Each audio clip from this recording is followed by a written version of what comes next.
Good afternoon. Our lecture today is about genital tract injury. The objectives of such lecture is to identify the types of traumatic lesions that affect the genital tract during the process of labor. Describe how these lesions presented clinically. Explain the methods of the treatment of each. Now we start with vulval injury. It can be presented either as a labial laceration, laceration of remnant of the hymen, vulval hematoma. Vulval hematoma arises from the rupture of vulval varicose or after repair of perineal tear.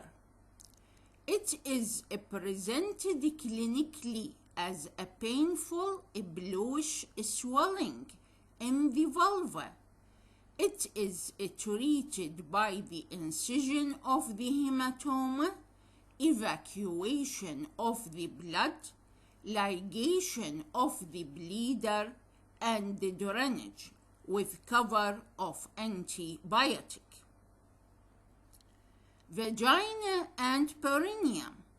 Perineum is the area located between vaginal orifice and anal sphincter. It consists of the skin and underlying muscle called perineal body. Such perineum can be exposed to the trauma during the process of delivery together with adjacent vaginal mucosa. So it can be divided into first-degree perineal tear. It involves the perineal skin with minor part of underlying perineal body and adjacent lower posterior vaginal mucosa. Second-degree perineal tear, it involves the perineal body up to anal sphincter, but the anal sphincter remains intact, in addition to the perineal skin and adjacent posterior vaginal mucosa. Third-degree perineal tear, it involves anal sphincter and 2 cm or more of anal canal in addition to above. First and second perineal tears can be repaired using local anesthetic agent, but third-degree type should be repaired under general anesthesia once it is diagnosed, since if it is misdiagnosed or ignored, it will cause fecal incontinence, rectovaginal fistula. Aftercare. After the repair of third-degree perineal tear, there should be advice to the patient for daily washing with antiseptic solution. Catheterization is done if urine retention develops. Cover with antibiotic, broad-spectrum antibiotic. Glycerin suppositories to keep the stool loose if it is needed. Now we come to the episiotomy. Episiotomy is second-degree perineal tear made by the human after local infiltration with local anesthetic agent as xylocaine at the time of the crowning of the head, showing of the head. The aims of episiotomy to ease the process of delivery and protect the head from the trauma. Indicated in the following: in occipito-posterior malposition, in breech-assisted vaginal delivery, in forceps delivery, if there is shoulder dystocia, previous repair operation of vagina present, narrow pelvic outlet, and tight perineum. That is why, because of tight perineum, it is a standard to make episiotomy for each prime gravida patient. Types of episiotomy can be done midline, can be done mediolateral or lateral. The preferable one is mediolateral because the midline may be extend down and involve injury to the anal sphincter. The lateral one may be cause excessive bleeding.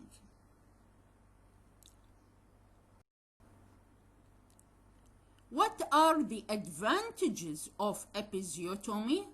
It can be easily repaired with rapid healing of the wound. There is less chance for infection and less late complications as dyspareunia or a prolapse. The problem that may be occur with repair of episiotomy are the following. If repaired too tight, it will cause pain, edema, and devitalization of tissues. If repaired too loose, it causes inaccurate apposition of the edges of the wound with excessive scar formation. There may be difficulty to reach the apex of episiotomy, so we use what is called a hand-over-hand technique. This technique means insert the suture at the highest reaching point in posterior vaginal mucosa and ligate this suture and pull down. This suture, insert another one above it, and so on in order to reach to the apex. So, repair of episiotomy started by first layer that is repaired, which is a posterior vaginal mucosa.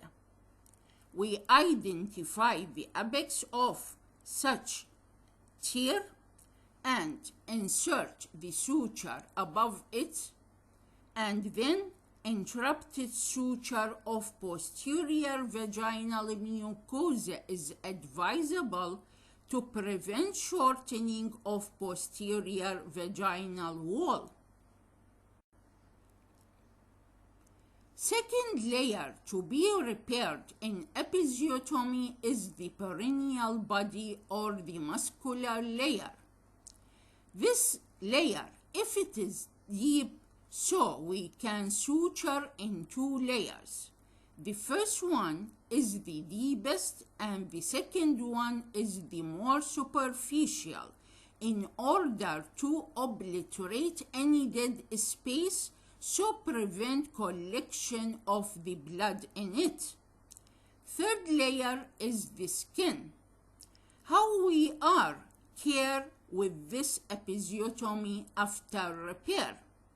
Usually we use Dixon or chromic catgut suture, which are absorbable so it causes less discomfort. Use ice packs to induce vasoconstriction, so reduce the chance of development of hematoma. Use warm packs to the established hematoma and edema. Use local analgesia as xylocaine ointment. Cover with antibiotic as cephalosporin and metronidazole. Now we come to the cervical traumatic lesion. It can be presented as cervical laceration or cervical detachment. Cervical laceration can be minor type, which is symptomless, require no treatment. But the significant one is extensive laceration. It is caused by either a precipitate labor. What is the mean by precipitate labor? Is the labor finish within rapid time, let's say 2 to 3 hours, without attendance by the midwife. Use of forceps on unfully dilated cervix. Rapid delivery of after coming head in assisted breech delivery. Injury to the previous cervical scar. Clinically, it is presented as a postpartum hemorrhage and is treated by repair under general anesthesia. Cervical detachment. Here, there is annular detachment of the cervix. If there is cervical dystocia. What is mean by cervical dystocia? Failure of cervical dilatation despite efficient uterine contraction. Such detachment occurs due to the prolonged opposition and the pressure of the presenting part on cervix, so cause maternal circulatory defect. Clinically presented as puerperal infection, and the bleeding is uncommon because of the necrosis of the area. Now we come to the uterus.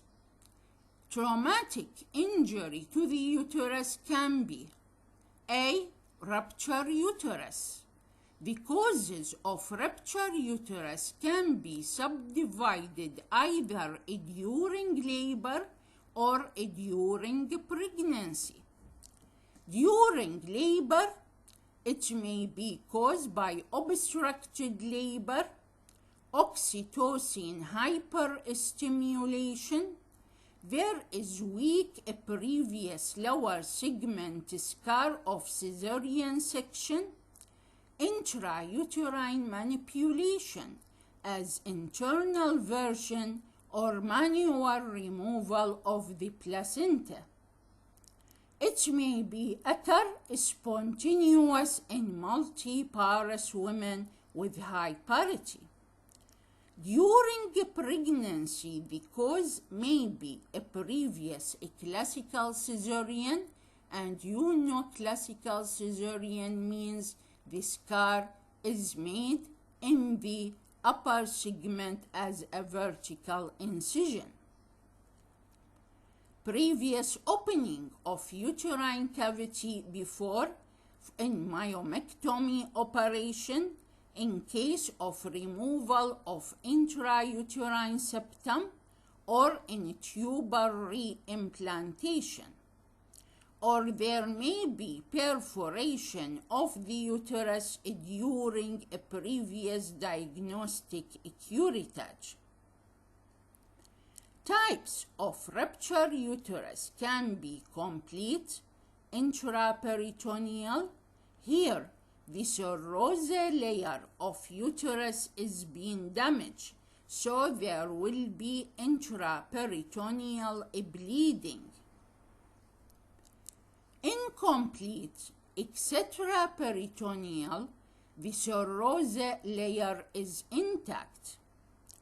Clinical features of rupture uterus can be presented as a classical feature, which are sudden severe abdominal pain, cessation in progress of labor, fetal death, signs of internal hemorrhage, as abdominal rigidity, hypotension, and tachycardia.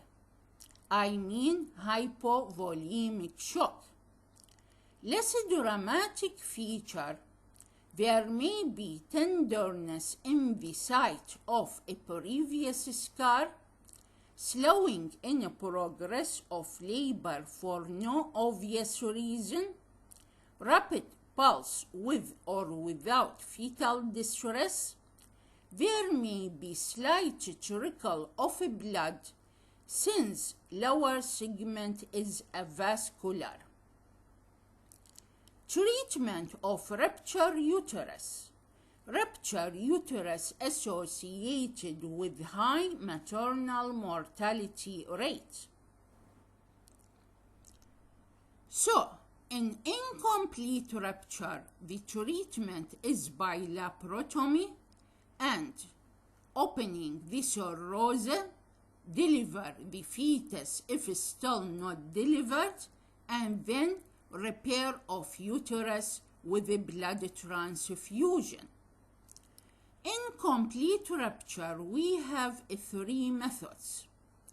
If the damage is extensive, we should do subtotal hysterectomy. That means removal of the body of the uterus but leave the cervix.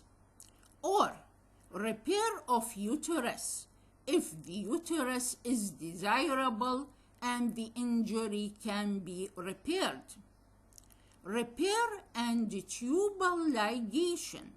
If woman has been completed her family but want to be menstruate, and uterus can be repaired. Second type of injury that affect the uterus during the process of labor is acute inversion of uterus. It is defined as the body of uterus is turned inside outside, either partially or completely. It is caused by pulling the umbilical cord to deliver the placenta while the placenta is not separated yet, or pressure on the fundus of uterus while it is not contracting well. Clinical features of acute inversion of uterus is third stage neurogenic shock. Vaginal bleeding may be present if the placenta is not separated yet. Difficulty to palpate fundus on abdominal exam. There is purple colored mass in the vagina. Treatment of such type of lesion is by either manual replacement or replacement by hydrostatic pressure. Manual replacement should be done under GA. Replace the lateral wall of uterus first by digital pressure on it. And lastly, replace the fundus. Oxytocin infusion is given to induce contraction of the uterus. Replacement by hydrostatic pressure, also done under GA, by fill the vagina with warm saline fluid delivered through wide tube connected to the container, which contain normal saline. And this container is held at the height of 60 centimeters, and the vagina is closed by adhesive plaster, so such a fluid exert pressure and replace the fundus. Other traumatic lesion that may be developed by the process of delivery is what is called paragenital hematoma. It is of two types, either infralevator or supralevator. Infralevator hematoma include vulval hematoma, which has been discussed, perineal hematoma, paravaginal hematoma, and bleeding into ischiorectal fossa. Bleeding from paravaginal venous plexus into surrounding tissue will track down into vulva and perineum, so causing painful hematoma, which is treated by evacuation of the blood, drainage after any ligation of a bleeder, and blood transfusion. Supralevator hematoma, which is called as a broad ligament hematoma. There is large dead space above levator ani muscle, so bleeding, if occur, is not recognized until it is so large to cause abdominal soft mass in one of iliac fossae. Clinically, there is signs of internal bleeding as shock, and on vaginal examination there is boogie swelling in one of lateral fornix, and the uterus is shifted to the opposite side. Treatment is by laparotomy, evacuation of the blood from the hematoma with direct pressure on it. Blind insertion of suture is contraindicated since the ureter is placed in upper part of a broad ligament.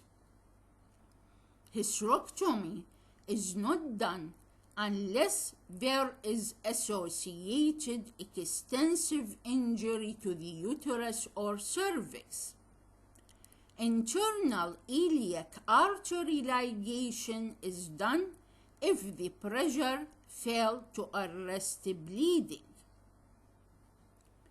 Now we come to the other type of injury, which is symphysis pubis separation. It can be caused by a trial of labor in presence of cephalopelvic disproportion at pelvic brim, or difficult forceps delivery. Such separation can be minor, presented as maternal pelvic discomfort, treated by rest and corset. In major type, there is severe pelvic pain in early puerperium with painful rolling movement. It is treated by pelvic support. Fistula is another type of injury that arises during the process of delivery. We have two types: urinary fistula and fecal fistula. Urinary fistula as vesicovaginal and ureterovaginal.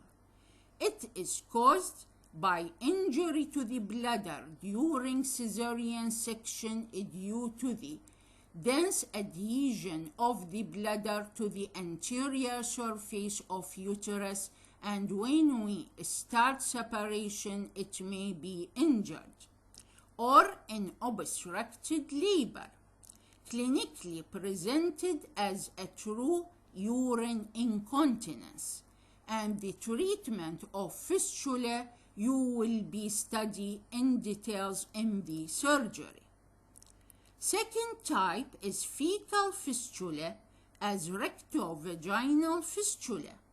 It is caused by third-degree perineal tear which is undiagnosed or ignored, and presented clinically as fecal incontinence. Thank you very much.